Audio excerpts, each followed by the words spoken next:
Sending classified documents to his family from a private server while working for the White House. Now, this forced an FBI raid of both his home and office, which President Trump said he first learned about after seeing it on television. Joining us to discuss is former superintendent of the Chicago PD and retired special agent in charge of the FBI, Jody Weiss. Jody, good morning to you. First, good morning. John Bolton criticized and attacked Trump's handling of classified documents after the FBI raided Mar-a-Lago, and yet here we are. He's being investigated for leaking classified documents. Talk about the sheer hypocrisy of the left right now, who is calling this politically motivated. So then, what was the raid on Mar-a-Lago?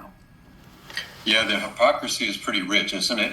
You look at what happened at Mar-a-Lago.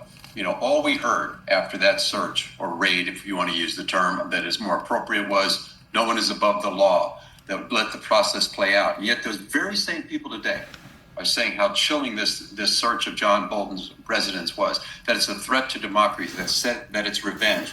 Do you know what I call it, Jan? I call it accountability. The lawfare that was waged against Donald Trump, if that goes unchecked, as the left has told us to do, just move on. There's nothing here. Just move forward. If that goes unchecked, there will be no deterrent for such behavior in the future. But this time, the administration needs to be smart. They need to look at real crimes, not politics, crimes that are supported by actual facts. And then they need to effectively message what they're doing to the American people. Explain why you focused on John Bolton. Explain what you were looking for. Explain the process. After a thorough analysis of those items taken, if there's nothing there, tell us nothing there. If there is something there, explain how the process moves forward. But this has to be addressed this way. And I do think it's accountability for what happened in the past. Cannot happen again. Yeah.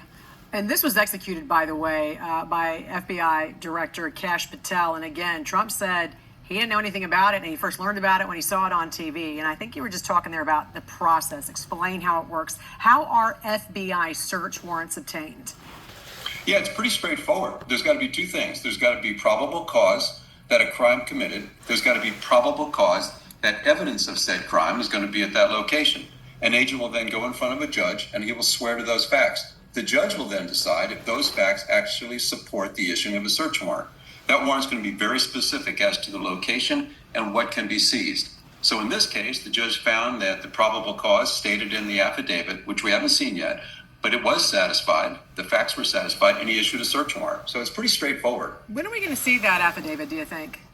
Oh, that's what everybody wants to see, because that'll explain why that took place. It'll explain what the agents were looking for, and that's important. I think as soon as possible is be much better. The American public wants to know, what were you looking for? What's going on?